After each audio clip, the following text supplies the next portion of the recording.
Ready to save, used car buyers? It's the one and only Repo Joe sale. 3 years inventory is packed with trade-ins, auction purchases, lease terminations, and of course, repos. All you pay is $27 down. Some are just $89 a month. The Repo Joe sale at Premier Chrysler Jeep Dodge Ram. Good morning and welcome to Today in L.A. My name is Mike Amos. His name is Bill Rice Jr. As we start a Wednesday, they call it, what do you call it? Hump Day? Hump Day.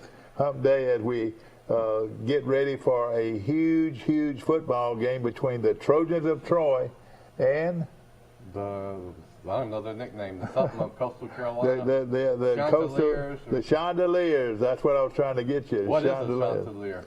Heck if I know, but their nickname is the Chandelier, and they're one of the top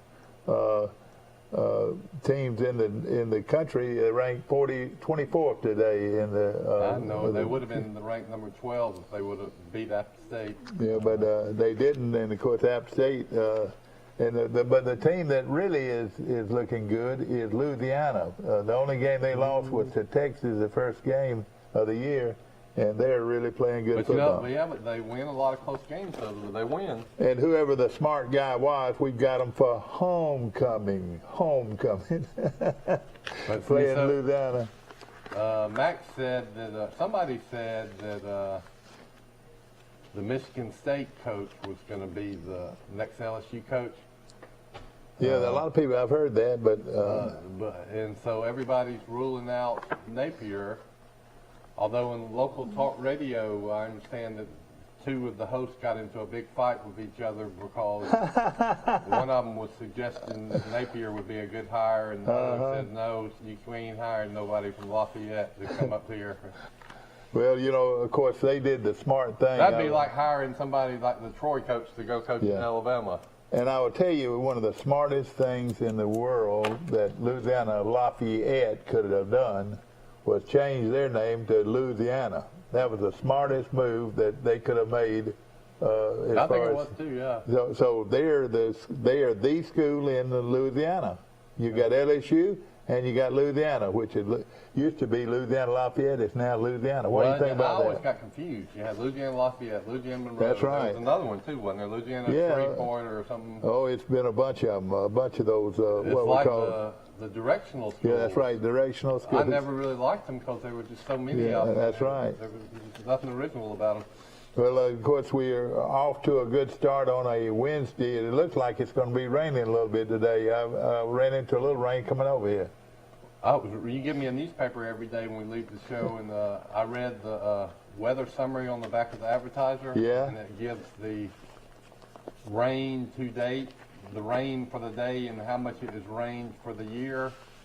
And we are like 8 or 9 inches above normal. It's normally 41 inches at this time of the year, and we're at about 49 inches. So that's about 25 or 30%. Of course, when you look at your newspaper today, Troy AD applauds the addition of Southern Miss that is going to be coming into our. It's a rooster. That's right. Chanticleer, yeah. Chanticleer, that's it. Chanticleer. Did y'all hear that? So it's a Chanticleer is a rooster. But it'd be hard for me to do the public address or the play-by-play at the Chanticleers 14-yard line. Yeah. Trojans will take over at the Chanticleer 14-yard line, and Troy, all they have to do now is run out the clock. Fumbles, and Chanticleer recovers. I give them credit for having an original nickname instead of the Tigers or the Bears or the Bulldogs. And, of course, a big one looking at us from Brooks Stadium at Coastal Carolina, 6:30 kickoff tomorrow night. And it's going to be on ESPN2 Prime Network. That's super. Awesome. It's a great opportunity for Troy. The other game Michael was telling us yesterday is one of these Conference USA games that nobody will be interested in. Of course, there'll be a pro game, but nobody wants to watch that over Troy. You know, last year it was nationally televised, and or 2 years ago it was nationally televised. And no, it was last year. Last year it was nationally televised, and Troy lost to the Chanticleers 42-38, and it was one of the tough losses of the year. But Troy, at that time, Coastal Carolina was ranked, I think, around 15th in the country, and it was a big it was fan upset support. alert. Yeah, exactly. And then we, they just got the ball back. We scored to go ahead, then they got the ball back and just zoom. Like you, as you have said many times, they went into the prevent defense. The three-man rush, high in the world, can you get in a three-man rush when you're giving the quarterback all the time in the world to throw the ball? The defense prevents you from winning. You know, he could almost be dropped back and passing. He could probably start waving them over, waving them over, and when they wave them over wide open, they throw it for completion. That's exactly what they did, and then they kicked the field goal and won the ball game. I think they scored a touchdown. They scored a touchdown. Oh, okay, they okay. went the whole dang field and scored a touchdown. It was. Of course, by being on the game or by being televised on Thursday night, a good picture of our tandem number 2 and number 3 linebackers. They look like linebackers. One of them's a transfer from Kansas, and the other one has been with Troy the whole time, and he leads the nation in scoring. I mean, in tackles. And there he is. That's Marshall. And then this other kid is. That's the Dustin Eagle. They give Troy good coverage. Thank you, Dustin Eagle. Good coverage, no question about it. Now tell us some more about the Troy AD applause edition of Southern Miss. Sometimes we don't talk enough about the really big stories, but I think this is a really big story. Oh, no question about it being a big story. Troy Athletic Director Brent Jones previously had a bird's eye view at Southern Mississippi as its senior associate of external affairs, and he believes the newest entry into the Sun Belt Conference is a solid one. And of course, he was like we said, at Southern Miss prior to coming to Troy, and he feels like adding addition of Southern Miss now, not only for football but for baseball. They are very good in baseball. Their basketball program is solid. Yeah. And their women's basketball and women's program solid. So it's Southern Miss, everybody here will agree with me, I think, was the model for what Troy wanted to be when we went to Division I. And we're basically going to be brothers and sisters now in this conference. That's right. It's going to be super. And I've always respected Southern Miss. Yeah. They're tough. I mean, they played Alabama and Auburn and beat them and played them tough, and good fan support, great athletes, good facilities, I'm sure. I can show you. Well known throughout the country. This is a home run addition to the. And so we were worried about Conference USA raiding the Sun Belt. Boy, we were wrong there. We raided them, didn't we? Yeah, exactly. The reverse happened, and the Sun Belt's stronger than it's ever been. Yeah. So it's a real positive thing, and of course, like you said, Southern Mississippi has a very proud program, and I can remember 3 or 4 different times where I know they had a quarterback named Favre one time that beat Alabama. Favre, we call him Favre. Yeah, and then the other one was a big, tall kid. Reggie Collier. Reggie Collier. He might have beat Alabama twice. I don't know. I think they did. I tell you what he did. I tell you what he did. He beat Alabama one year and beat Auburn in the same year. Mm-hmm. And that's Southern Miss beating Alabama and Auburn in one year. That happened a few years back. Coach Bryant used to call them. He didn't call them Southern Miss. He called them Mississippi Southern. Yeah, that's right. They were Mississippi Southern prior to that. And you know what else they bring to the table? The Dixie Darlings, the Southern Mississippi marching band, and the Dixie Darlings. And it should be a great rivalry. I mean, you look at Southern Miss, South Alabama, Georgia Southern, App State, Louisiana Lafayette, Arkansas State.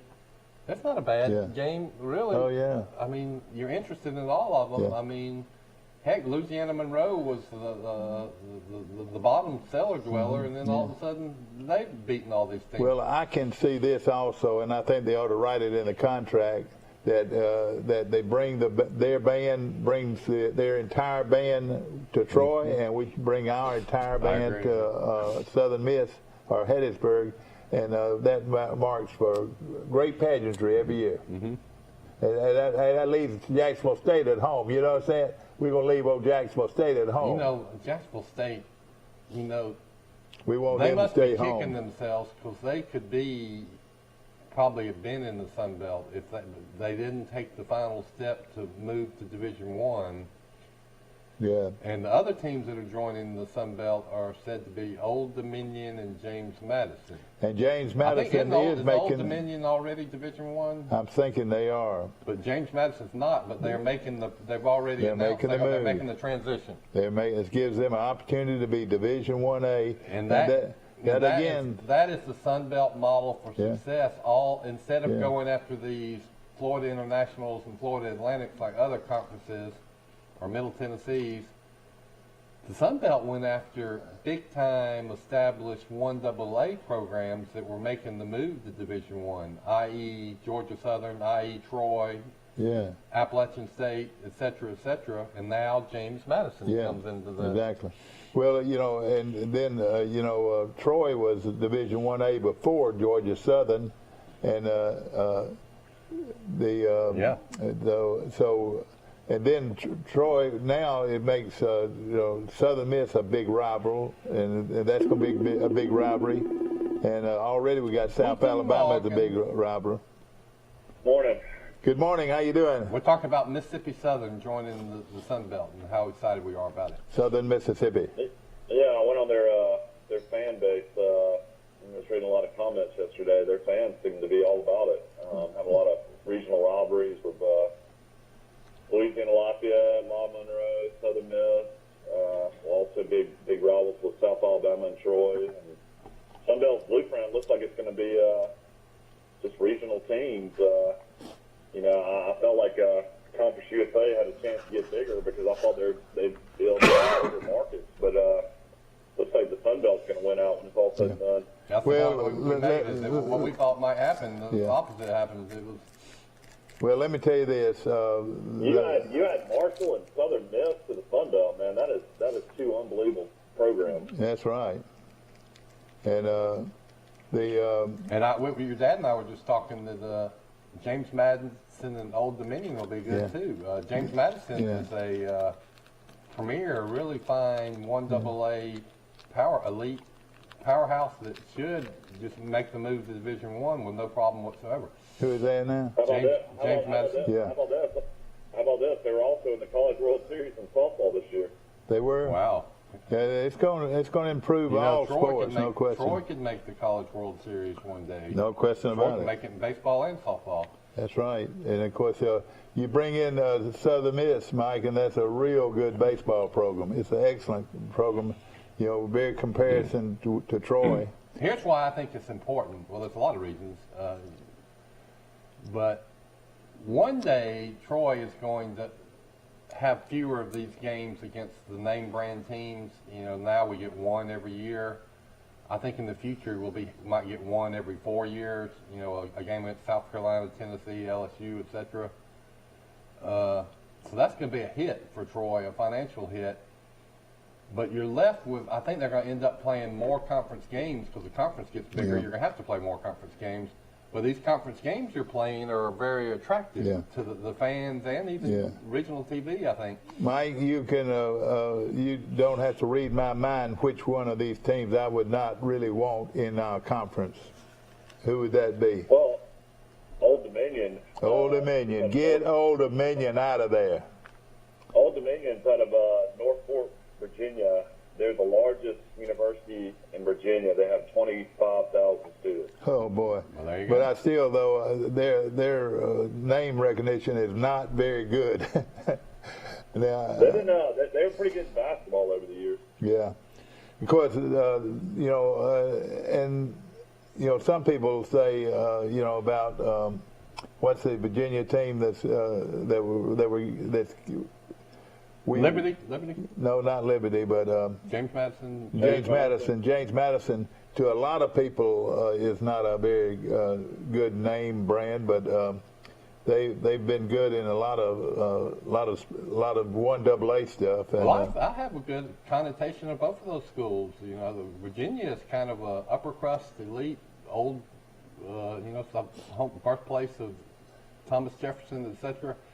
Yeah. James Madison is named after James Madison, the father of the U.S. Constitution. I look at James Madison having far more recognition than the other. James Madison was a president of the United States. Yeah.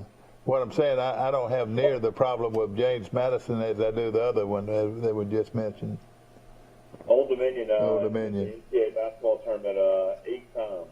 That's wow. So they're going to be good in that. And 25,000 students, and you kind of it gets you a footprint in Virginia, which is a really part of the South, borderline southern state, but good population. I want to mention that Marshall has not signed the papers yet, so they're holding out right now.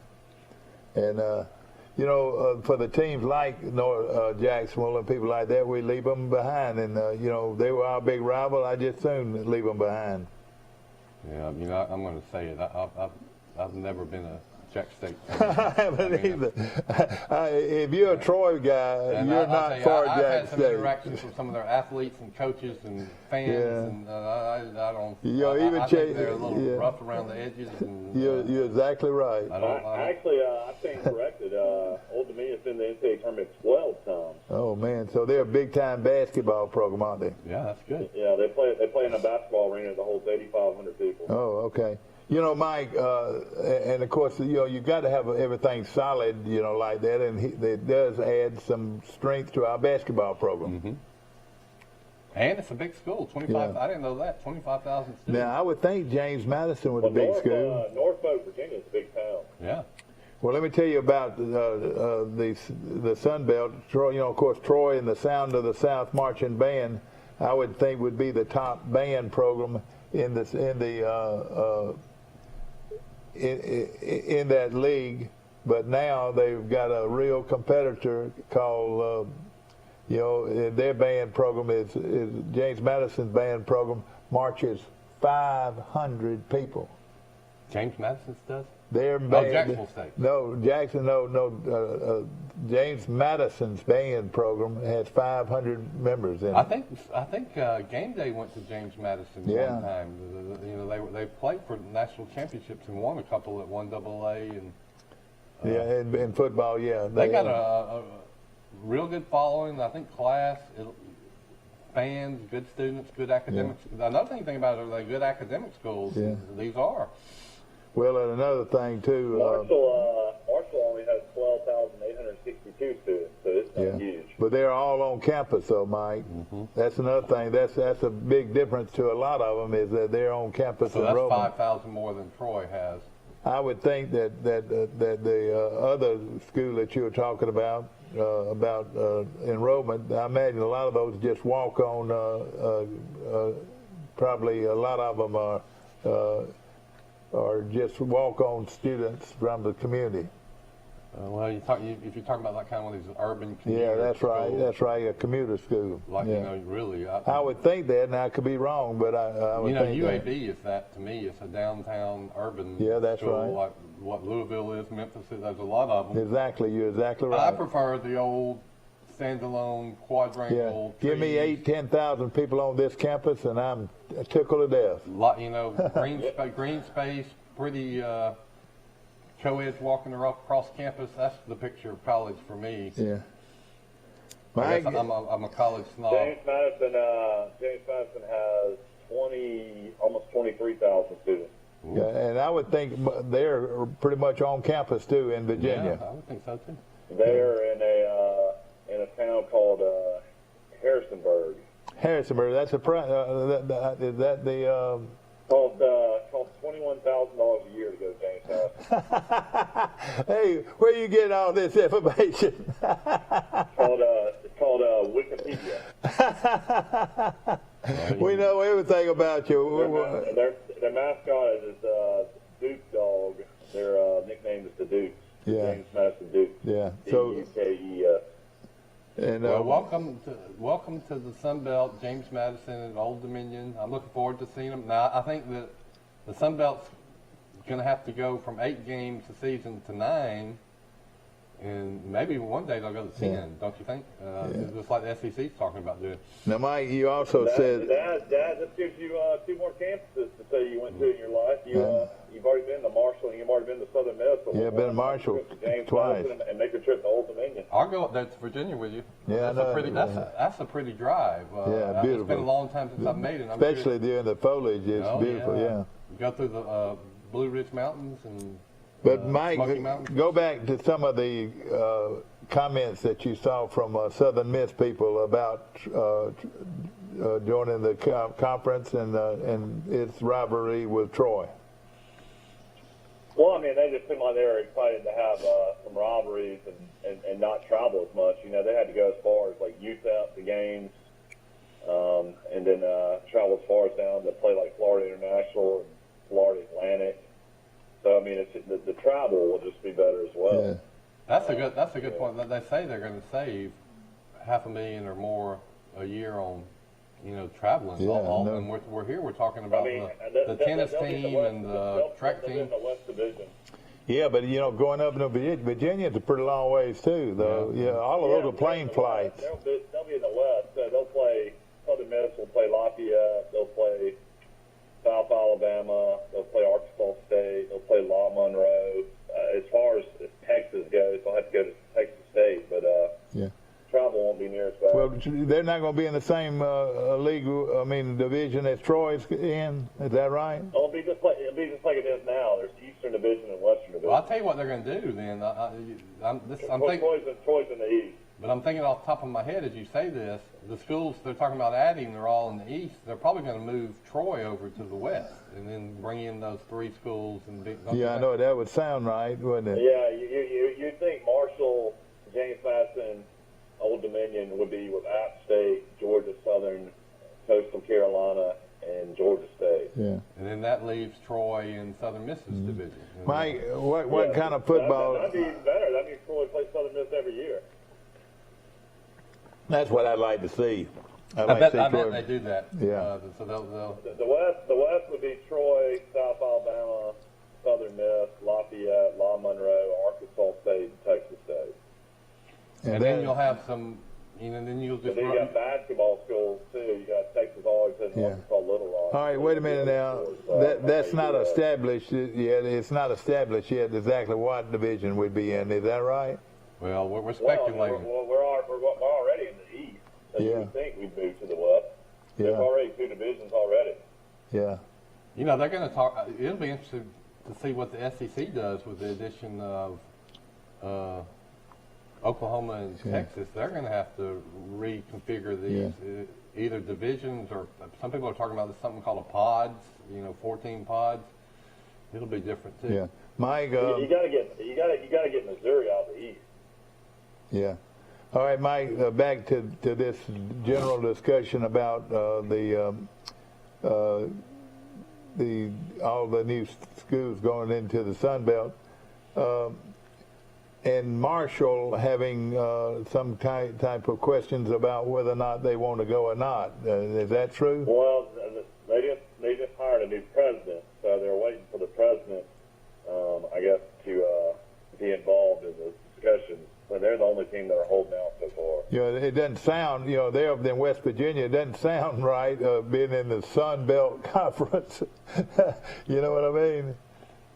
West Virginia. They have the choice of the MAC too. I guess they could always play the MAC.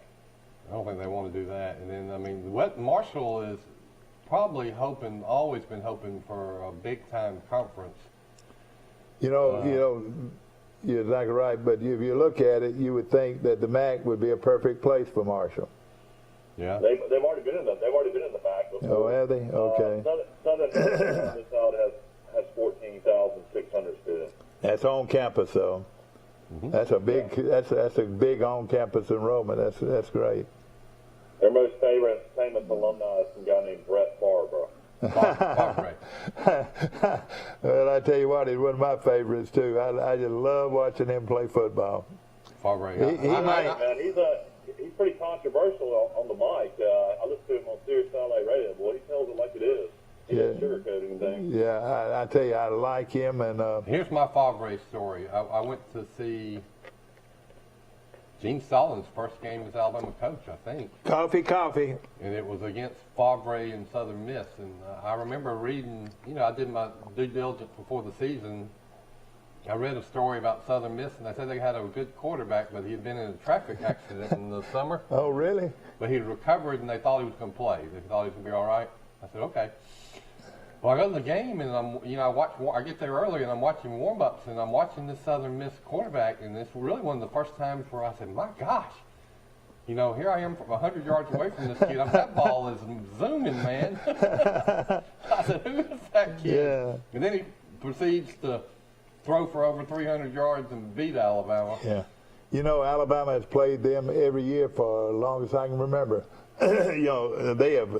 Alabama has enhanced Southern Miss's program over and over. Yeah, they have. But by playing them every year. No, everybody in the SEC, although, would give some love to Southern Miss. It was kind of the team you played out of conference. Did you hear of any negative remarks, Mike? No, everything seemed pretty positive. Will Hall, the coach they interviewed, and he was really excited about it. He was. So it makes sense, I mean, Conference USA and the Sun Belt have been pretty equals. I mean, I would say that yeah. Sun Belt's maybe been a little bit better the last 3 or 4 years. Yeah. Head to head, especially. The Sun Belt did something smart. We never really thought about it, but they just took a different approach. They went with traditional powers, with fan bases. They thought about geography. They didn't think about big city markets and enrollment and all this stuff. And it paid off for them. Don't you think? It worked. Mike, tell us about UAB. And I tell you, I had James Madison, though. I mean, you've seen how successful Georgia Southern and App State have been. Shoot, I wouldn't be shocked if James Madison came in and won the league. Yeah, that's what I'm saying. It does not take long to be competitive. Yeah. Because also they'll be able to recruit a certain type of kid probably when they make the transition, and then once they get to the Sun Belt, they'll go by the Sun Belt Conference. When are they going to be officially Division I? Looks like it's going to be 2023 is when they would start. So not next year, but the next. That's good. That's not bad. And what is going to happen to Conference USA? What do y'all think is going to happen? It looks like the only option they'll have is to try to get some more 1AA teams to make the move up. And that would be like Jacksonville State's going to have an opportunity. You know that? Yeah. Liberty, I'm sure would probably go to Conference USA. Yeah. Well, they might have. People are polarized by Liberty because of their ideology and founder.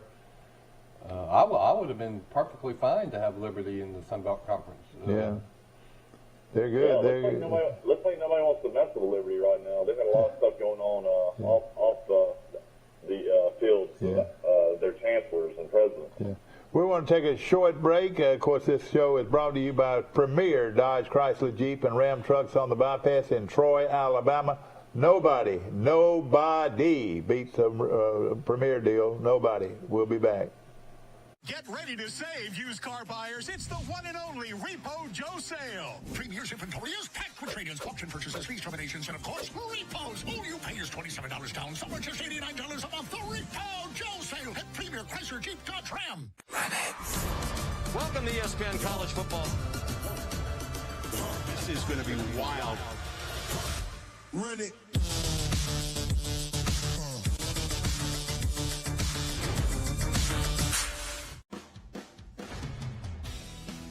In the market for a new or pre-owned vehicle?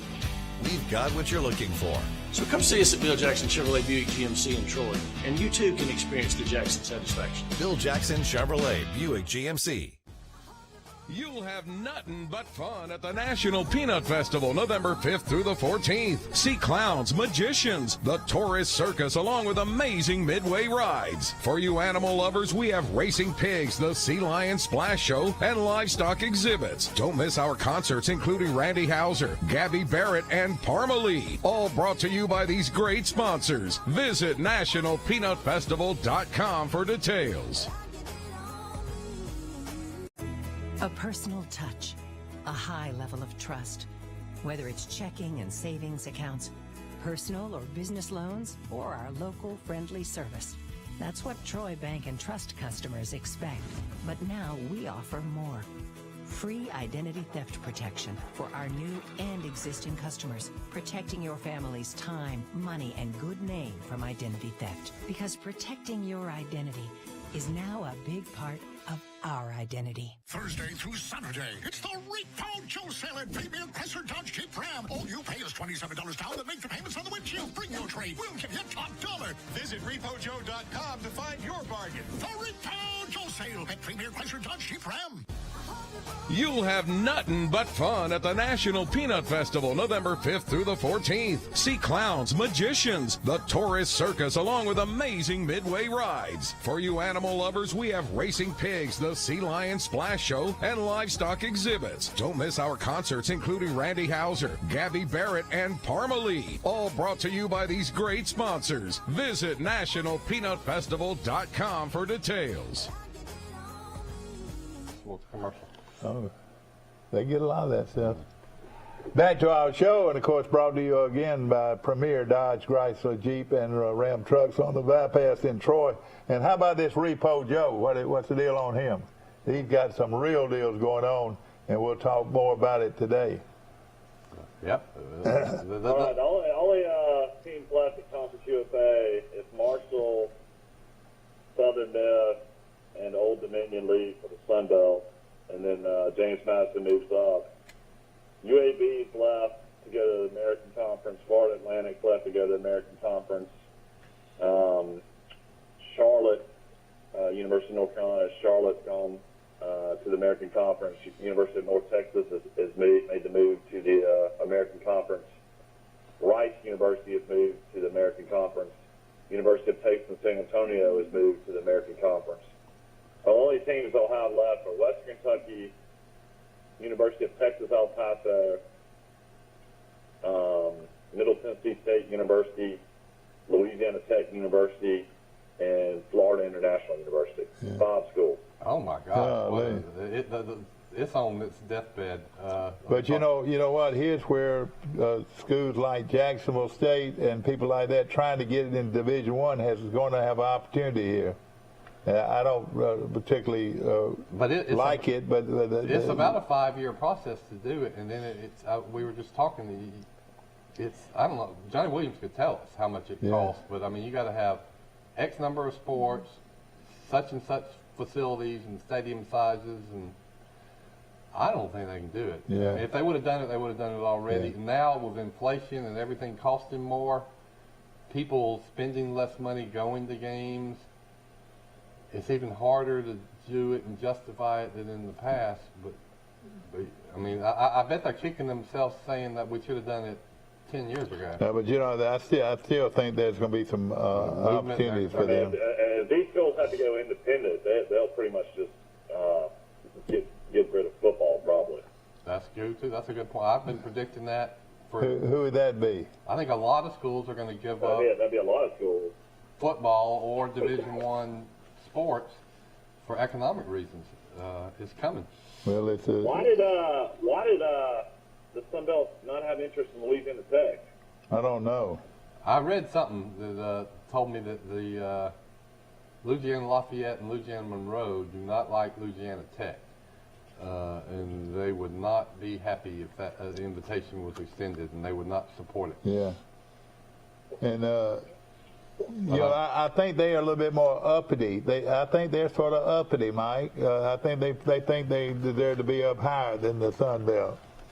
Well, West Kentucky in Middle might be able to go to the MAC.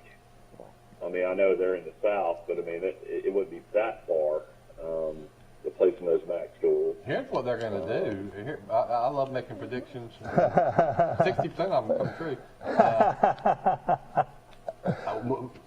Middle Tennessee and Western Kentucky are lobbying behind the scenes to get back in the Sun Belt Conference. And so that would mean the Sun Belt Conference goes up to 16 teams. So don't rule that out. I don't know. It's like your girlfriend or wife that jilted you, and then years later she says, "I want to come back." What do you say? You know, Brent, if you're watching this morning, please call our show at 670-0052. 670-0052 if you've got more information, which I know you do. The athletic director at Troy University. But Western Kentucky and Middle Tennessee, they went with the wrong partner, didn't they? Yeah. In hindsight. Exactly right. Well, Western Kentucky didn't even start football until probably, 15 years ago? That's right. I can remember going up there, they had bleachers just on one side of the field. You could tell they were good back in those days, but One double A, they won a national championship under Jack Harbaugh, Jim Harbaugh's dad. Yeah, they played. I remember that. Yeah, I remember playing them in the playoffs in 1AA a couple times. Of course, the kickoff for the tomorrow night's game with Coastal Carolina is a 6:30 kickoff on. But the great thing about it, it's on ESPN too. Here's what Troy's got to do, though. Troy's got to stay relevant in this new strong league. They got to upset some of these upper tier Sun Belt teams. I've got a great report this morning. You would think that the money and the revenue coming in will be a lot more as well. The bigger the conference, the more money, and then of course they already have a great contract with ESPN, where every game's either on ESPN Plus, ESPN3, and then of course sometimes you can be on ESPN2 and regular ESPN. Yeah, exactly right. Well, I tell you, Troy looks good in this. USA was games were like on CBS Sports, something Southeast or something. Like nobody had that channel. I'm making another point. I love this conversation and topic. I don't think that league that UAB's going into is all that. I mean, some of these teams they're so spread out, and they don't have real strong traditions. And I'm not sold that this league's going to be any kind of success. It doesn't impress me. Well, UAB's got that brand new stadium. That's going to have a lot of impact on their program. And well, I can already tell you the impact. It ain't going to be what people think. It's because I've seen, even with a good team and this coach that's doing such a great job. He did do a very good job this past weekend when Rice, excuse my language, Rice, that's why the way your coach used to call your daddy, he said Rice. Yeah. Hey, when you let Rice beat you, you're not very good. Well, when you're trying to sell tickets and build momentum, and you get a half-empty stadium when a conference rival comes in, and then that conference rival beats you by 20 points, that's not going to help you in the future. Now, I grant that it is a pretty stadium, but they're paying debt on that stadium, and to pay that debt, they got to sell tickets and to make the debt payments, and they're not going to be able to do it. They're going to lose money on that stadium. Well, and so what is happening, the only reason they got the stadium is the city of Birmingham subsidized it and picked up some of those debt payments. And so the city of Birmingham is going to end up losing. Yeah. That's going to be a money loser. Yeah. So it remains to be seen. I always thought that UAB did the right thing canceling their football program, because I said there's no interest in the program. It's been proven. I mean, it's over decades now. It's getting better, though. Their program is getting better. So what we had was a little blurb of 2 or 3 years that were atypical, but I don't think they can sustain it. I wouldn't be surprised if a couple of years from now UAB's right back to being a 3-9, 4-18, averaging 14,000 fans, and then 10 years from now, what are you going to hear again? I see it. We should disband sports at UAB. I disagree with you. Too many good players in Birmingham. I disagree with that. I think UAB is going to do well, and their program is definitely going to be enhanced by that new stadium. Want to mention this? Did you see where a local former SEC coach, everybody knows the thing, Joe Lee Dunn, passed away? Joe Lee Dunn. Well, Ozark, Alabama. Where now? From Ozark. No, he wasn't from Ozark. Joe Lee Dunn was from Phoenix City, and he was coached by Frank Sadler. How about that? He was from Phoenix City, Alabama, and Columbus, Georgia. He was from Columbus, Georgia, where Joe Lee Dunn was from. And And of course, Coach Frank Sadler. Why does it say Ozark, Alabama? Well, let's just say this: he was from Columbus, Georgia. He went to Columbus High School, and he was coached by Frank Sadler. And Sadler, when Coach Sadler was coaching at Phoenix City, and of course he coached Joe Lee Dunn at Columbus High School, and Joe Lee Dunn went on and played at Chattanooga and did very well. And when they started looking for an offensive coordinator, Joe Lee Dunn, he was an assistant coach at Chattanooga. He said, "Why don't we hire Coach Frank Sadler? He's a great option coach." And sure enough, that's how Frank Sadler got into college coaching. And then later on, he did wonders at South Carolina, Frank Sadler. But his favorite guy of all time was Joe Lee Dunn. He talked about him all the time. And, of course, you know how close Frank Sadler and I was. He was on our show here for numerous years. And I told you I've been reading your Alabama history book you gave me. And, yeah. Boy, the Lowe's, Woody and Eddie Lowe just brag about Coach Sadler. Sure did. He was a great person to go with. Joe Lee Dunn was at Mississippi State for several years. He was also the head coach for 1 year at New Mexico, and then spent 1 year as a head coach at Ole Miss after Billy Brewer was fired shortly before the '94 season. Let me tell you the rest of the story. At New Mexico, it was down to Frank Sadler and Joe Lee Dunn on who's going to get that job after they made a change. And Joe Lee Dunn got it. He had it for a year and left. And Frank Sadler was runner-up. And if Frank Sadler would have gotten that job, no telling how good his resume would have been. Well, it still was pretty good. Yeah, no question about it. Now, let me just tell you about something that's going on in high school football. And people might not realize this. Michael, tell us about Hoover and Thompson High School of Alabaster. Well, I mean, Hoover up 7-1, broke Thompson's 27-game winning streak. They considered the best program in Alabama, Thompson High School of Alabaster, lost to Hoover this week. Now, they already are talking about playing again for the championship, Mike. Mm-hmm. Yeah, I'll probably take play. Of course, Hoover, Niblett's kind of been down the last 2 or 3 years, but Thompson was, I think, number one actually high school team in the country, I believe. Yeah. And let me tell you another little trivia question here. His daddy, Josh Niblett's daddy, coached at South Montgomery Academy out here at Raymer, Alabama. Yeah, that's probably and he won the state championship. His daddy was an outstanding coach. He won the state championship at that little small school in South. Coach Fairclough coached there, and then before he became the AISA director. Oh, yeah. But Niblett was an excellent coach, and of course, his son has gone on. He played at Alabama, didn't play a whole lot, but he played at Alabama, and has become probably the most well-known high school coach in Alabama. Wouldn't you say, Mike? One of them. Yeah, definitely. I mean, I've seen him before at a lot of different conferences and stuff, and he definitely carries himself as the top dog for sure. Well, somebody told me he's every once in a while in a pep rally, he'll get really excited and take his shirt off and run around screaming. He loves to do that. Now, well, let me tell you this. I'm going to take my shirt off right now. He makes more money than anybody in the state of Alabama, too. Is that right, Mike? For a high school coach. You for a high school coach? I'll tell you what, the best paid head coach in high school makes half as much as the worst paid Division I assistant coach, probably. Well, don't you think pretty much every assistant at Troy probably makes more than Josh Niblett? Oh, yeah, they probably do.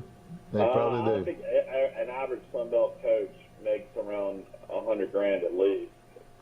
That's every position coach makes over $100,000, but Niblett makes around $175,000. I read on AL.com. Well, he makes a lot of money for a high school coach. He would be the exception, but especially at Alabama and Auburn, the lowest paid assistant coach is going to make double of Coach Niblett. Yeah. Of course, it's got to make you interested in UABC Stadium. So the United States Football League in Birmingham is going to have a spring league in 2022. it got announced. Fox Sports owns the league and committed $150 million over the next 3 years. Boy, that's big. All eight teams will play at Birmingham's new stadium. That is big. That's great for them, you know. Now, that is bizarre. Somebody's got to. Is that just a COVID thing, or they're going to do that every? They're calling it. Yeah, they're calling it a bubble-like format. I mean, they're going to keep doing this every year? Surely not.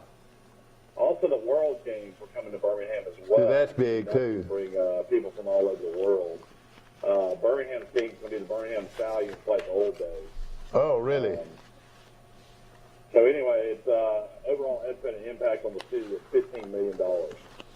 That's what they say. I mean, there's no doubt they're going to get events for it, but the core tenet has to be, maybe Mike's right, maybe the UAB fans will rally around it, and you know, if they can average 30,000 fans and be a contender in this conference every year, it will pay off.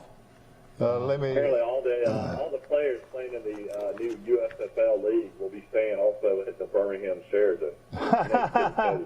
Oh man! I've already got too many red flags going up about this business model.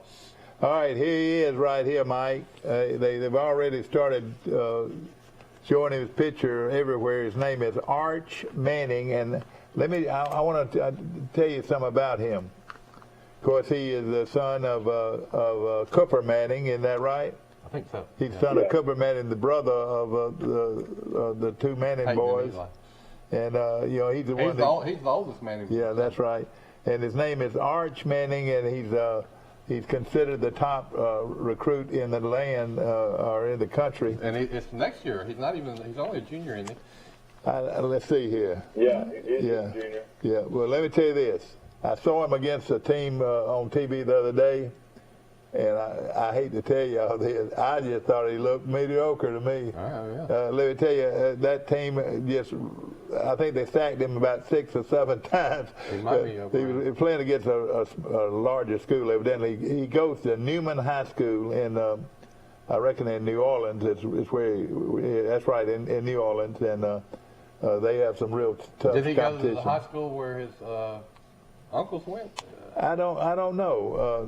I don't know exactly. Peyton and his daddy, they went to some exclusive private school. I thought they went to Evangel Christian.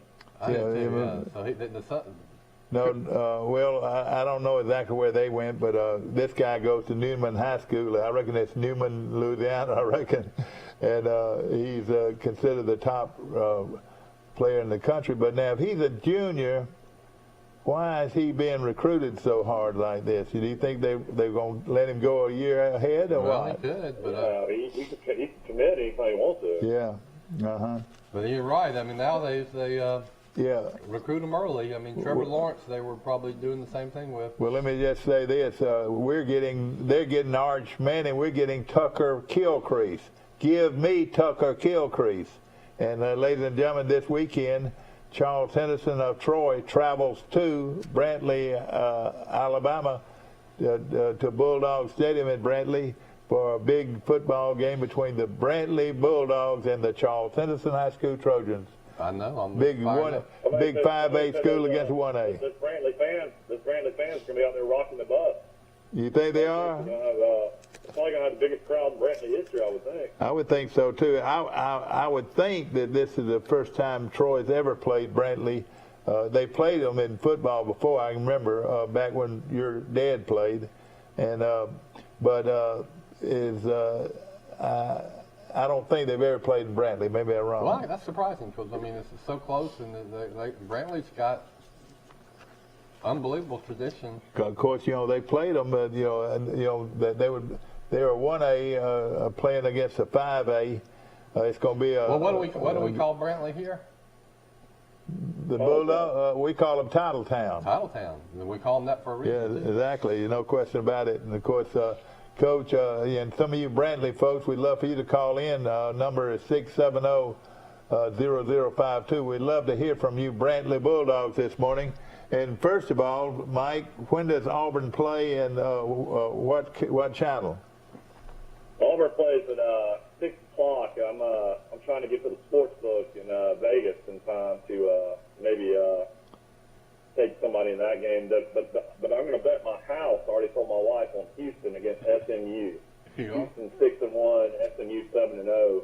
SMU's pretty good though. They're pretty good though. How many points is Houston getting? I like the week with Houston. And ladies and gentlemen, the Auburn Tigers are getting set and ready to play Ole Miss. The Tigers of Auburn and Ole Miss going at it this Saturday evening at 6 o'clock. On Troy Cablevision, it's Auburn and Ole Miss. And I got to get some fix it for that. I don't know what.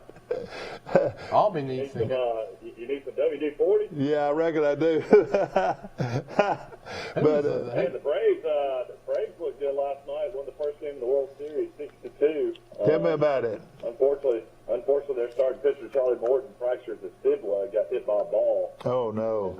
And, had to come out in the third inning. Their number one guy. Yeah, Braves bullpen came in and played pitched lights out, and Braves won 6-2, hit two home runs, and of course still out crowd in Houston, and Houston was the favorite, coming in after beating the Red Sox, but big win last night. I'm sure Atlanta fans all over the Southeast are excited. Stole a win on the road, huh? And a lot of people, a lot of shut-ins that love to watch Atlanta. A lot of older guys that can't get out can watch the Braves. And I tell you, quite a I World haven't Series. watched the Braves like I did years ago, but I need to start watching them. But then they're doing so well without me watching them, I don't want to jinx them. I'm keeping up with them. Yeah, turns out Charlie Morton, the Braves ace pitcher, threw 16 pitches on a broken leg and then apologized that it wasn't more. So pretty phenomenal. He stayed in as long as he did. Mike, let me. You know what they call that? They call that adrenaline. Yeah. Mike, fill us in on this father-son act. Atlanta manager Brian Snicker, I reckon that's how you better. His son's a coach for the Astros. Yeah, so they got a little feud going there. Yeah, Brian Snicker was a minor league player and coached after his minor league days were over. He's been with the Braves organization for 45 years. Oh boy, that is a long time. And of course, I didn't even know the name of the Braves manager. God, that touched me all. Did you know him? I didn't know. No, I didn't know him. He was a third base coach for years under Bobby Cobb. Yeah. And and before him, what was a long time third base coach? Well, they had, he had a lot of guys. He had Glenn Hubbard as first base coach. Yeah, but third base coach was third base coach for a long time was Terry Pendleton, I think. No, it was his uncle. It was our guy's uncle, Mike. Oh, but no, he was the bullpen coach. Dews was. Dews was. I thought he was third base coach. Then he had that pitching coach that was always rocking Leo Mazzoni. Yeah, exactly. Let's look at some high school football schedules, and of course, most of them are already completed for the regular season. They're getting ready for the playoffs, but I was going to mention that Charles Henson plays at Bradley. G.W. Long plays at Houston Academy. That's a big rival. Providence Christian plays Florella. Pike County plays at Abbeville. I think Pike County's got a shot here to win their first game. Oh, I hope. Zion Chapel at Pleasant Home. How weird of a statement is that? Did you ever in your life feel like you'd say this is Pike County's first chance to win a game? That is program? You're exactly right. And I know there's some strong supporters out there that hate to see it, but you watch that program, though, they'll be a lot better next year. And, don't feel bad for Pike County long. They'll be back. And then, of course, Zion Chapel at Pleasant Home. Enterprise is off, and U-Fall is off. Most of those guys. What is Enterprise's record? Anybody know? They've done pretty well. I can look it up. They lost to Auburn in a pretty competitive game, but I know Auburn's supposed to be good. And they run, you know what they do at Enterprise that nobody else is doing? They run the Notre Dame box, the same thing that they did back in the 60s, early 60s, under Coach Higginbotham. Maurice Higginbotham was their coach, and back then I don't believe anybody could have beat them. They didn't have state playoffs or anything like that back then. Barks probably date back to Newt Rockney. Enterprise is 7-3, 3-3 in the league. That puts them fourth in Region 2. So I guess they made the playoffs. Yeah, they're going to be a good playoff team. Of course, they're not in the top 10. Looking at the top 10, we look at Hoover's number 1 now, Thompson 2, Central of Phoenix City with a perfect record, 9-0. Doesn't Bo Nix have a little brother that's a quarterback too? Yeah, he's quarterback for Central Phoenix City. He's getting a lot of offers. Is he a senior or? I want to say he's a junior. You know, I think Chip Lindsey offered him when he was in the 9th grade. Well, that's he must be pretty good. Auburn is 8-1, ranked 4th. James Clemens, Fairhope, Theodore. You know, Theodore, isn't that where the coach's brother used to coach, Mike? Theodore? Yeah, I was thinking he was. You know where? No. Niblett. Niblett coached at Foley. At Foley, okay, I got you. Prattville's ranked 9th, and Baker ranked 10th. Clay Chalkville leads 6A. That's where our guys coaching, Michael. Yeah, Adam Helms. Adam Helms, of course, you know, he married our across the street neighbor. He'll be a head coach one day. He's an assistant now. And of course, he looks like Hercules. Hartselle is number 2. Let me tell you about Hartselle. Give me a little trivia about Hartselle. All I remember is I was a third-string quarterback on the team that played them for a state championship. That's right. We went up. Coach Jeffco took us to some gymnasium in Decatur before the game to just chill out. We stopped in Millbrook and ate at the Holiday Inn. Yeah. We chartered Greyhound buses, which we'd always just been on school buses, so that's that was right. different. So we went to this gym in Decatur and just laid on mats for about 2 hours. Then we got dressed kind of and drove over to Hartselle, which wasn't far. And man, that bus there was a track around the Hartselle football field. That Greyhound bus went around that track to take us to the locker room. Oh, boy. The stadium was already sold out. Isn't that unreal? An hour and a half before the game, and we got a standing ovation as that bus rode around. Talk about putting chills on you. Oh, I bet it did. I bet it did. And, of course, Charles Henderson won that game and won the state championship with a young quarterback that was no taller than 5'6" or 5'7". No, he was about 5'7". Well, did he hide behind the center? But the center wasn't real big, though. Ross Davis, no. But what a great victory that was. No question about it. Nick's brother is Caleb Nick. Got the name for it, doesn't he? Got a good name. I want to look at some other. Nobody's got a better name than Troy's quarterback, Gunner. Yeah, that's right. All right, in Class 5A. There's some good names in college football this year. Smoke, that running back for Kentucky, Smoke, and Auburn's got one, Smoke too. Did y'all see the pictures of Alabama and Tennessee after the game? All the players went on the field smoking cigars. Did they? All the cigar smoke everywhere. Oh, really? That stadium looked like there had been a fire. There was so much smoke. Do you think everybody in the stadium was given a cigar, Mike, or what? It seemed like everyone brought one.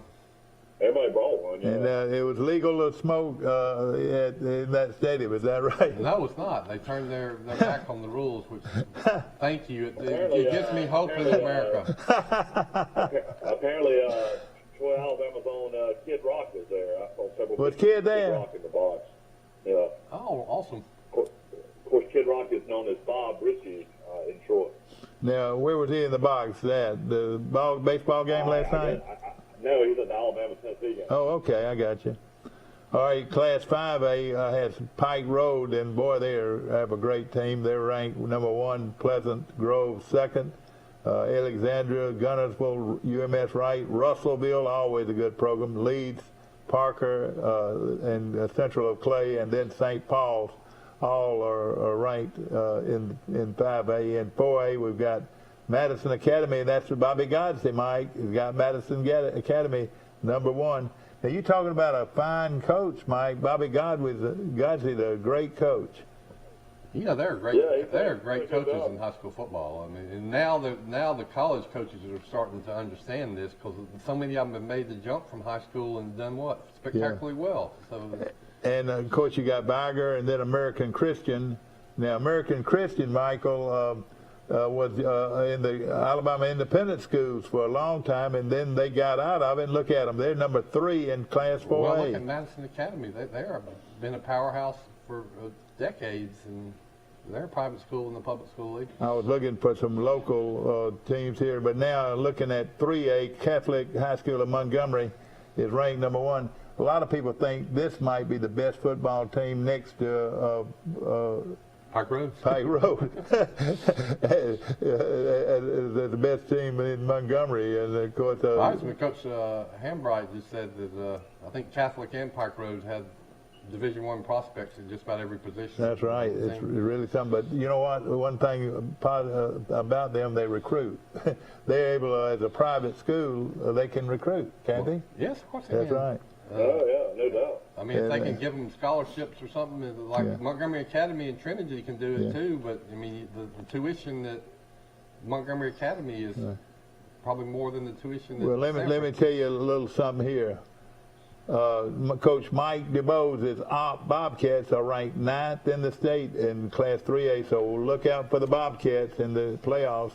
They're a good one. Hillcrest Evergreen is 5-5, and they're going to be in the playoffs, and along with Slocum in our area. In Class 2A, and it seems like we own Class 2A in our region. Clark County, of course, is 1. Lynette 2. Then you got Mars Hill Bible. And then look at Elba. Elba is 9-1. They're ranked 4th. Arrington is 9-1. They're ranked 6th. G.W. Long is 7-1. And they're ranked 7th. So those, and then Luverne is ranked in the top 15. They're 7-1. And so now in 1A, the Bradley Bulldogs. They had 16 first place votes. They're 8-0. They play Charles Henderson. They're putting their number 1 ranking and number 1 record, their 8-0 record against Charles Henderson this weekend in Brantley. I wonder what the biggest school they played up to now is. I don't know, but let me just say this. You know, Brantley is number 1, then Sweetwater, and what's so great about Sweetwater, Mike, that I like? Their helmets. I like their helmets. What about like Michigan? Oh, cool. They got their helmets are like Michigan. I'm surprised more schools don't do that. Maplesville is number 3. That's I've always liked their Sweetwater. Yeah, that's right. Well, you asked about what people know about Hartsville, and I got carried away telling my bus story. But Hartsville, of course, the uniform is an exact match of the Crimson Tide. Yeah, that's cool too. Alabama Independent. I don't really think they beat any really big teams. Brantley. I mean, I know Holland Holmes 2A. They beat them 42-20. Yeah. They've only played 1A and 2A. It looks like. Yeah, but it's going to be a great game, and if I'm in town, I'm going to be there. Rice, you want to go down there to that game? They have not had anybody play them. It'll be a great game. They have not even had anybody play them close. Yeah. I mean, they won 34-0, 53-0. Who is this? 22-20. Brantley. Nobody's even played them a game. 46-18, 46-0, 46-6, 54-24. Who scored 24 points on them? Who scored 24 points? Highland Home? The last game, Florella. Florella scored 24 points on them. Man, you're right. That is just domination. But now they say that the great quarterback, Tucker Kilcrease, will not play. Is that right? That's the intelligence we got. Coach Hambright. He's out for the year. He's out for the year. I don't know if Roland Jones out of the Troy Country Club on number 1 right now can tell you something different. I know it. And of course, Roland Jones is a Luke competitor. Sanders here at Troy Cable is related to Tucker. I didn't know that. I didn't know that. No. I mean, they're like not second or cousins or something like that. Ladies and gentlemen, the Alabama Independent Schools top 10 is this. Tauga Academy of Prattville is their 2A school. They're 9-0. Escambia is a 2A school. That's coached by Hey, speaking of Luke Sanders and his, I want everybody to remember this. Saved archive, Steve, from October 26, 2021. Luke and Dana have a little son named Davis. He's not big. He's 5 years old. Man, you remember that name. He is a scat back that can move. Like, well, let me tell you, Jackson's pretty fast, too. I saw him Friday night. He's pretty fast, too. Davis runs circles around Jackson, but Davis was a terror in the Little League football as both a defensive player and a running back. Well, people what kind of helmets they wear in Termite League now? Well, this is flag tag, so I don't know. There are a few. Yeah, they've got a new practice helmet that even Troy University wears, Mike. They got a practice helmet that is cushioned. I've seen those. Those are the new technology. Yeah. All right, now everybody's been waiting for this, Mike. The Alabama Independent School top 10 has Tauga Academy number 1, Escambia Academy number 2. Pike Liberal Arts is number 3 with an 8-1 record. They got 1 first place vote, and that's going to be it's going to be hard to keep them out of winning it all. Chambers is ranked 4th. Who's Pike Liberal Arts play this week? Or is it... They don't play. They're off. They're off. Let's see here. They might be off before the play. No, you know what? No, they play Monroe Academy at Pike. They're going to play here in Troy. Well, Monroe Academy is one of the blue bloods of AISA. That's right. They used to whip Pike Liberal Arts like a drum every year. They'd run into this team from Monroeville and beat them. And Monroeville would win every year, but not anymore. Yeah, not anymore. Tyler Arts will destroy Monroe. Monroe has won a lot of football state championships in several sports. How about that Glenwood upset I picked last week? That was pretty smart. They only got beat 49-13. Yeah, Pike Liberal beat them. Hey, listen, don't bet against them. Now they're really good, and of course Pike Liberal. Pike Liberal would like to have a rematch with Escambia Academy right now. Unfortunately, they won't get it because Escambia's 2A. I know it. I know it. Pike Liberal will play, of course. I don't think Pike Liberal Arts, from what I heard, I just watched the game. Pike Liberal Arts wasn't in football shape in that game, were they? I mean, they were. No, they played Escambia again. A lot of cramping issues, I think. If they played Escambia again, they'd beat them. No, I don't believe there's any doubt. Lee Scott. I'm always amazed watching college football and how these defensive players know when to fall to slow down the games. That's pretty incredible. Every game you watch now, everybody's got cramps all of a sudden. Well, okay. And sometimes the camera stays on them, and you watch them, and they're just standing there, then they look over the sideline, and then they suddenly fall down. All right, I want to look at this now, y'all. Here we go. Here it is, your top 10 Alabama Independent Schools. Latauga, Escambia, Pike Liberal is ranked 3rd, Chambers 4th, Patrician 5th, Lee Scott 6th, Jackson 7th, Glenwood 8th, Sparta 9th, and Lowndes Academy 10. Who's going to challenge Pike Liberal Arts for a state championship in 3A? All right, who's the second best team? All right, that's what I'm going to get to right now. I don't know if there is one. Now, Crenshaw Christian in their league, they're Division I. They've got a shot at winning the state title. They're 6-2. They're coached by the great one. Of course, Tuscaloosa Academy ranks 11th in the state, and they're in Pike Liberal's league. And so you've got Tuscaloosa. I think Macon East is in Pike's league.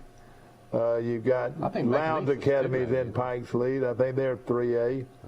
Yeah, Glenwood is 3A, and they're ranked number 8. And Lee Scott is 3A. They're ranked 6th. Pike's already beaten all these teams. Yeah, that's right. Yeah, I mean, if you look at Pike's record, they lost to Escambia Academy 42-26. Crenshaw Christian, they won on the forfeit. Cooper Academy, they beat 63-0. Lee Scott, they beat 28-0. Edgewood Academy, they beat 56-0. Chambers Academy gave them a game 21-18. Beat Tuscaloosa Academy 42-14. Beat Valiant Cross 47-7. Beat Glenwood 49-13.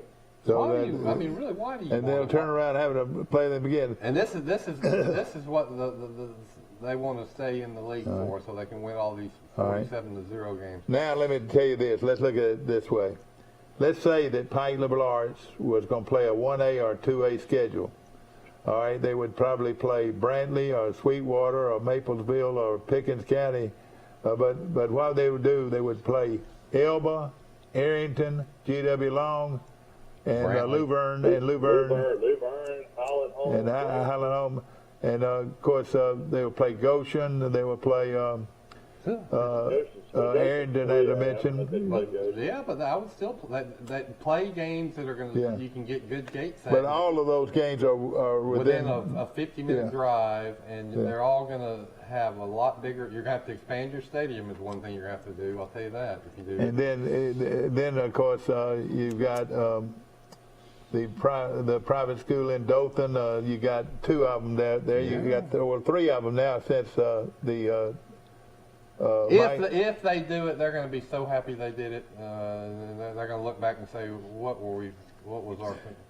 You know, and look, New Brockton's a team that could play. Sacrifice 2 years of championships. That's the only problem. Goshen is an Arrington and Goshen and Elba and Kinston and Sampson. The 1980 Charleston State Championship team never even got rings. I still can't believe that story. That's right. Why not? I can't. They ought to buy y'all a ring right now. Some players got them. Some players got them, but their parents paid for them. That is a shame. You're right. We got why didn't the booster club pay for them? Mike, how did you know that? Well, I just heard it on the on the show with Rice, and I thought that was unbelievable. I couldn't believe it. Can you believe that they did not get a class championship ring? I think we got a blanket that had a big blue blanket that had an orange H on it. Well, my parents might have given me that. I don't think everybody. We're gonna have a ring made, and we're gonna bring all of those guys back that are alive. I think about and have a ring ceremony right here in this studio. I think just a handful got rings on their own. Oh gosh. Well, we're having a lot of fun. We're gonna have Eddie Stepcoat on and give Eddie Coach Stepcoat's ring. We all got a plaque that had a team picture and the engraved names of all the players. I think there was a banquet. That's what I remember. Yeah. I don't care. Who cares? We won it. And, want to mention? Feel like Harry the Baker, the jeweler would have helped y'all out. I know what you would think so, but I don't mind it. We got unbelievable fan support. I mean, I can think back to that season and playing teams like Eufaula, Elba, you could not have gone through a tougher region. Greenville, San Elmore. Sounds like Dad had some teams that might could have played for a state championship. He did. He coached one that the more I hear about it might be one of the best teams that lost in the semifinals on a last-second field goal. That's right. To a team that it's the only state championship in history though you're on, right? And I'll tell you a little bit about that. You were giving us some nostalgia a little bit about this. We went to Russellville. Russellville won 33 straight games under Coach Doty up there at Russellville, and we of course took the bus and they chartered Greyhounds. Mm-hmm. And let me tell you this: when we got to Tuscaloosa, then we had to go. We were going that route to Birmingham. To Russellville. And we went through Tuscaloosa and had a police escort going through Tuscaloosa. They gave us a police escort through Tuscaloosa, and then when we got there, it was the same way. They were packed, about 10,000-seat stadium, a big high school stadium, and they were packed and ready for us when we got there. And our kids was about scared to death. And James Davis, you know James Davis? Yes. The former banker here in town. Everything was going sour for us. That other team was moving the ball up and down the field on us, and our defense was holding them out until James Davis made a lick that was heard around the world as far as Charles Henderson people were concerned.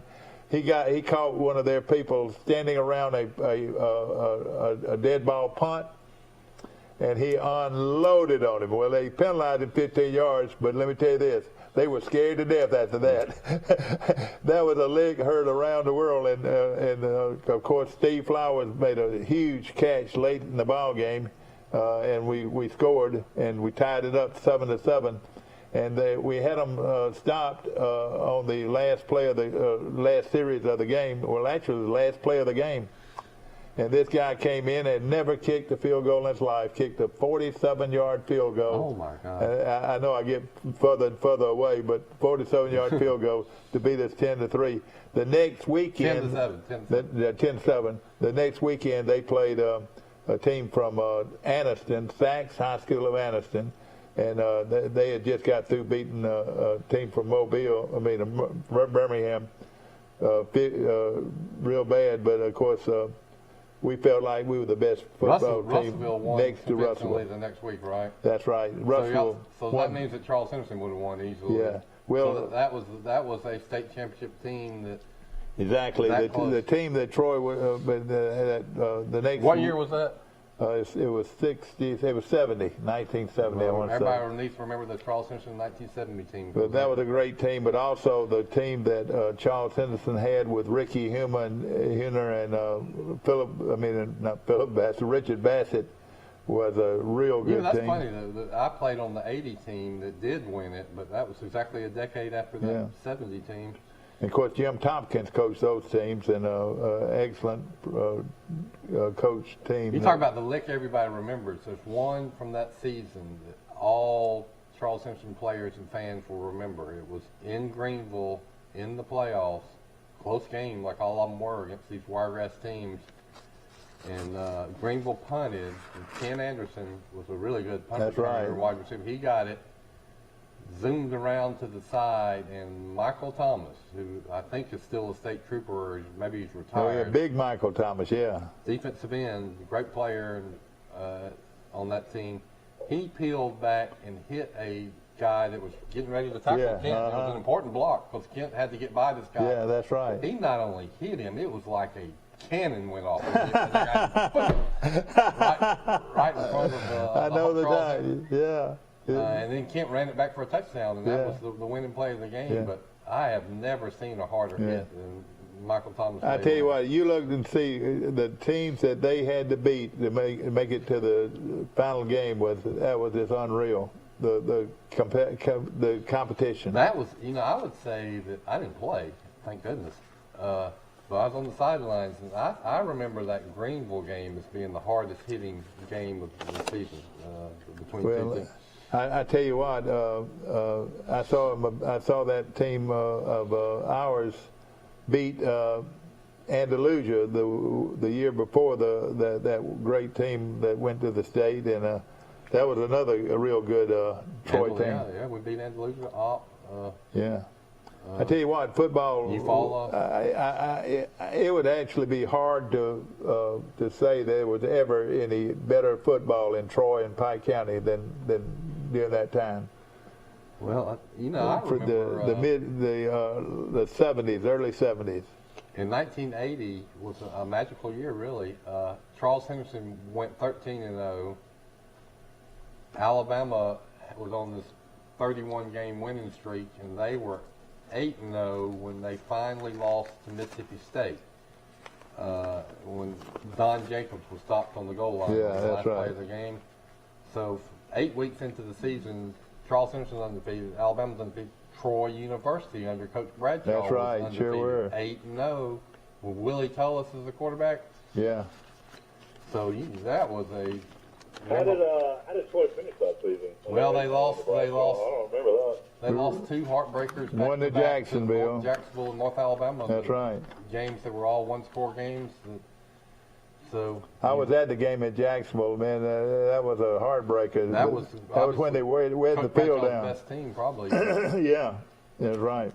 Of course, I hope that you're doing well today, and of course, we're getting ready for the big kickoff between Charles Henderson High School and the Brantley Bulldogs, and of course, tomorrow on this show. We got to get through the Troy Coastal Carolina game first. That's right. I want to mention Coastal Carolina ranked 24th in the country.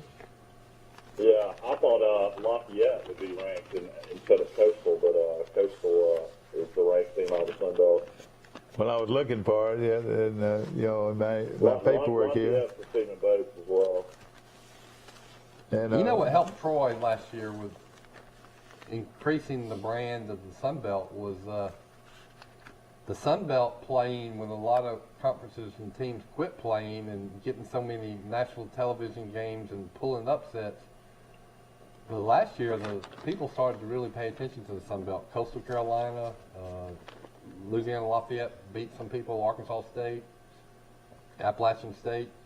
I was thinking in stature that the Sun Belt took a big step forward last year. Yeah.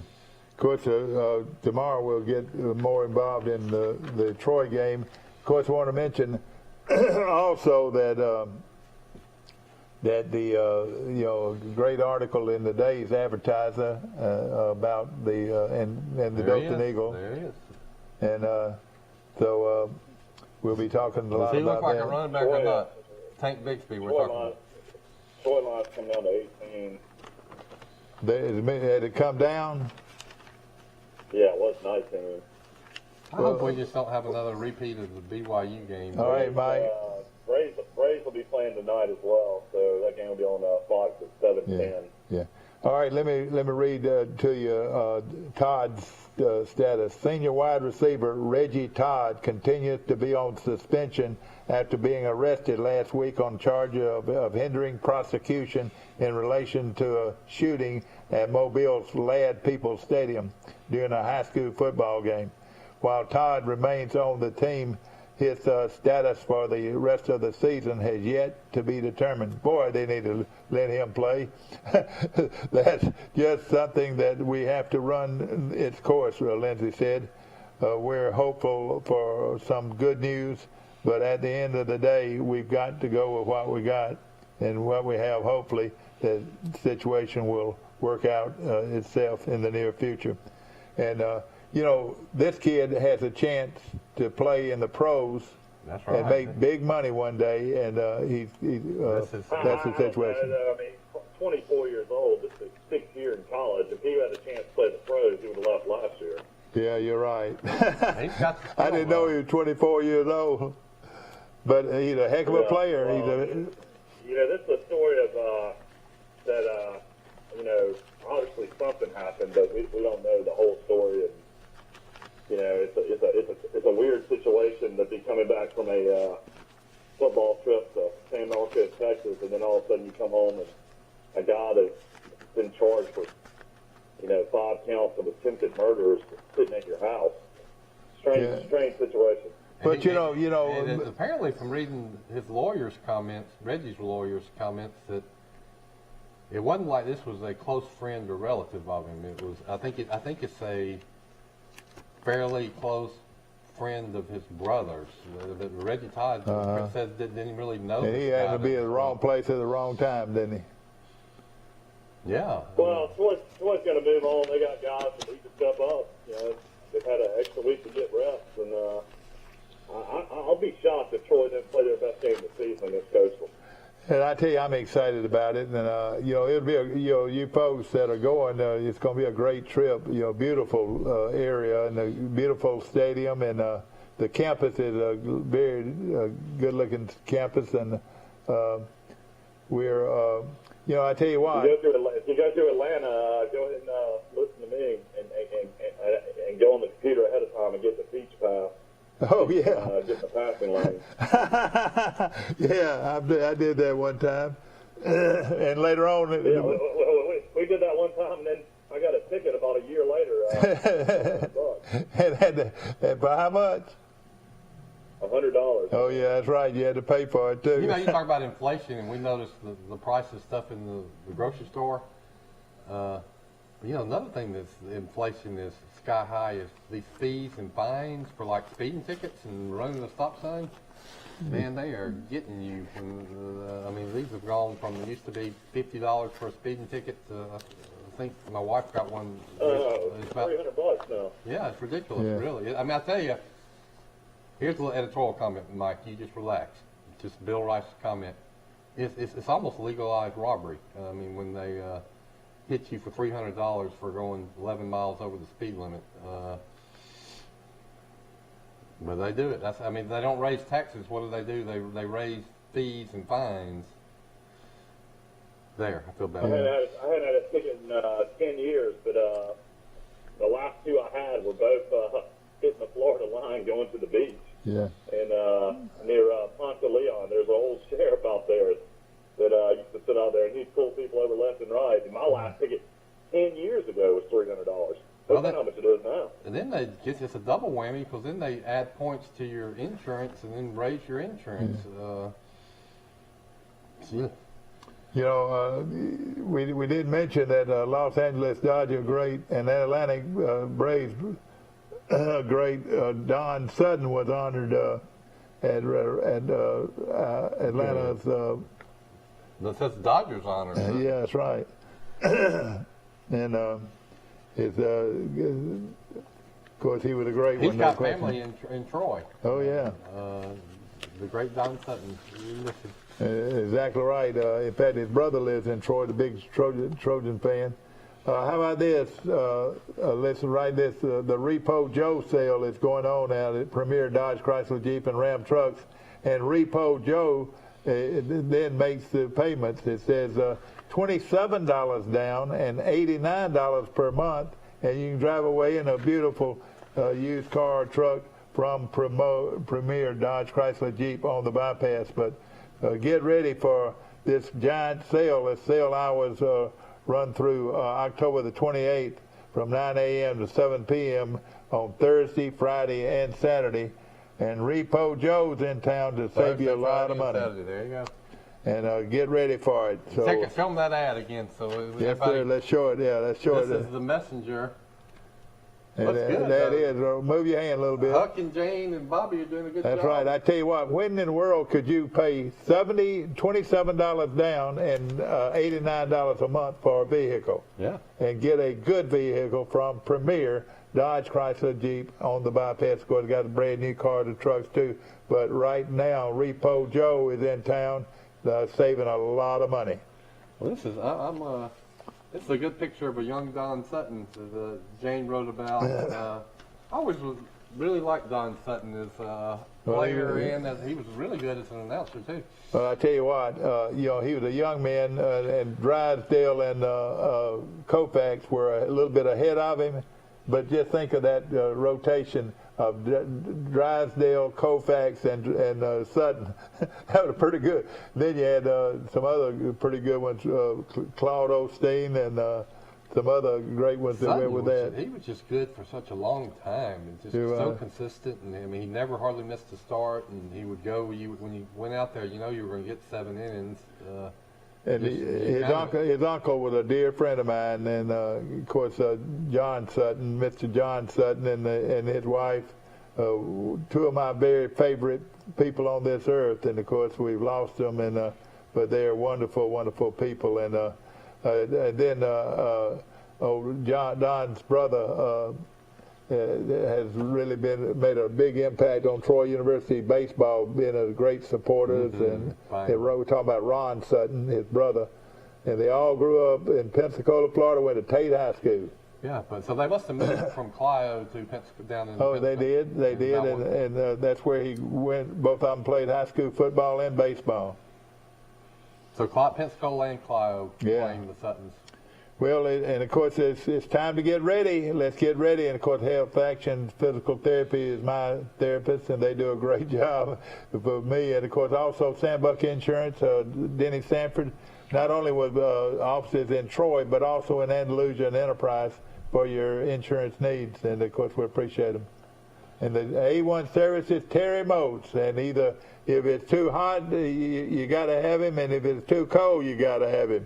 And of course, boy, that family loved baseball. You're right. The great ones, the great people.